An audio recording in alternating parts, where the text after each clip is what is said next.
Hey everybody, this is Roberto Blake of robertoblake.com, helping you create something awesome today. So today I'm going to give you my top 5 tips for content marketing. Content marketing will probably be the buzzword of 2016.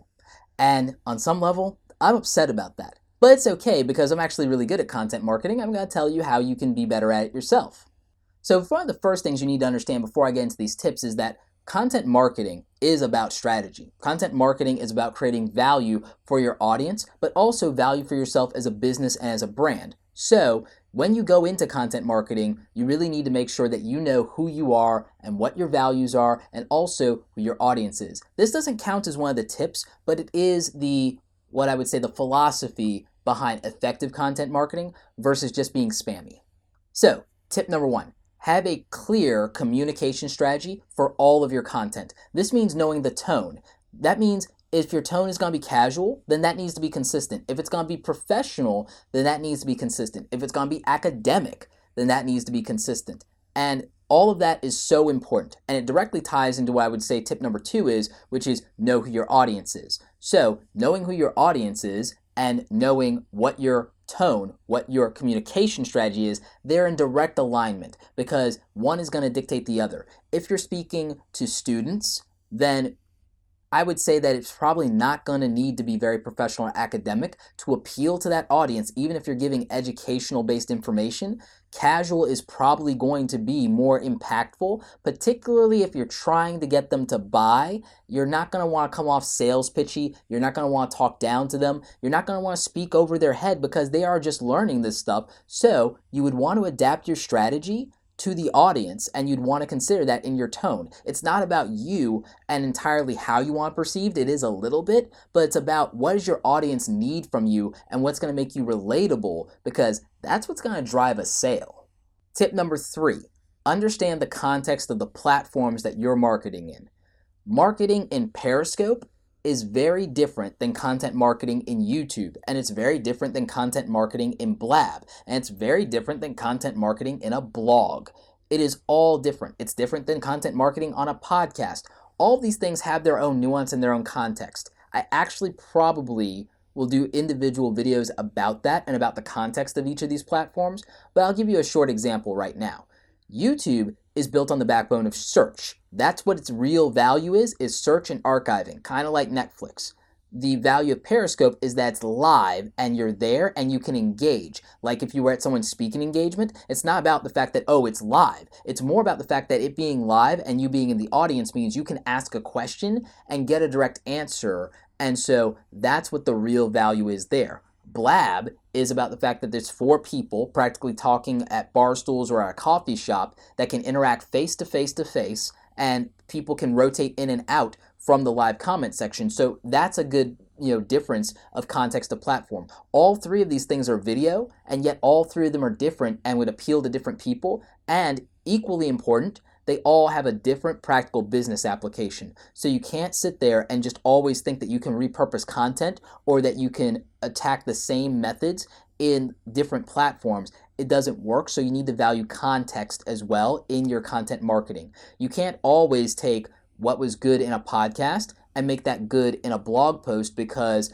podcasts are listened to passively. Someone can listen to that in the car while they're on a commute to work. They can't do that with a blog post. So the time that they took to listen may not be the time that they take to read, and you need to respect that. So that's what we mean when we say things like context of platform or respect the platform that you're in. It's why I don't repurpose YouTube videos as a podcast, even though that would be easy, because the YouTube video, I have hand gestures and I have, facial expressions, and that's what I did in that moment. That might not translate very well to just audio, even if some of you are, clicking over to another tab and just listening for the information. That may not work for all viewers. So in a podcast, I might be able to go deeper since I don't have the distraction of a camera and my, presence, my appearance, my performance, whatever that is. So I can focus on my words and the usage of my words and my pacing a lot more. So respect the context of the platforms and the type of media that you're in.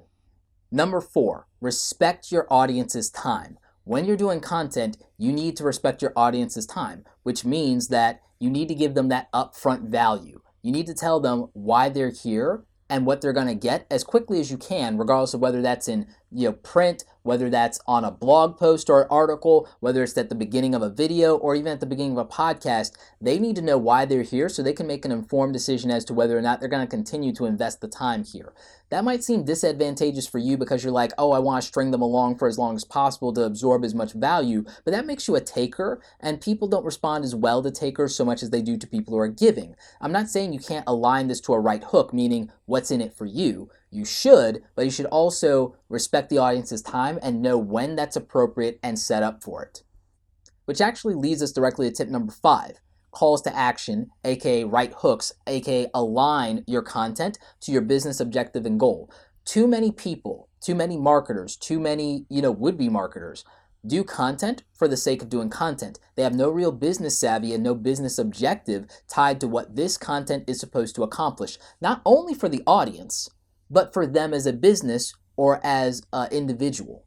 I have very specific goals for every piece of content that I produce, whether it's here in YouTube or whether it's my new podcast or whether it's an article that I've written for another publication or for my own blog. I have a very specific goal in mind, not only for the audience, but also what I want to achieve through it. And that could be any number of things. It could be raising my public profile. It could be getting people to go to my website. It could be getting someone to buy something in an affiliate link. It could be someone hiring me. There are any number of things that I'm doing with the content that I have a call to action and a strategy aligned to. It could be something as simple as wanting to grow my email list. But if I don't make that call to action something that I've planned for the very beginning and I do it as an afterthought, then it won't match up and sync up with the content, and so it's less likely to convert. And you want your content to convert. That is the point of the content marketing aside from brand awareness. So those are my top 5 tips for content marketing. If you have questions about content marketing, go ahead and leave those comments in the description. If you're someone who's struggling with this and it's important to your business and you need to outsource that, then go ahead and feel free to reach out to me at rblake@robertoblake.com so that we can have a conversation about it. You can also find me through my website. Links are in the description. So that's it for this video. I hope you enjoyed it. Like this video if you like it. Don't forget to subscribe. Check out the other awesome content on the channel. As always, you guys, thanks so very much for watching, and don't forget, create something awesome today.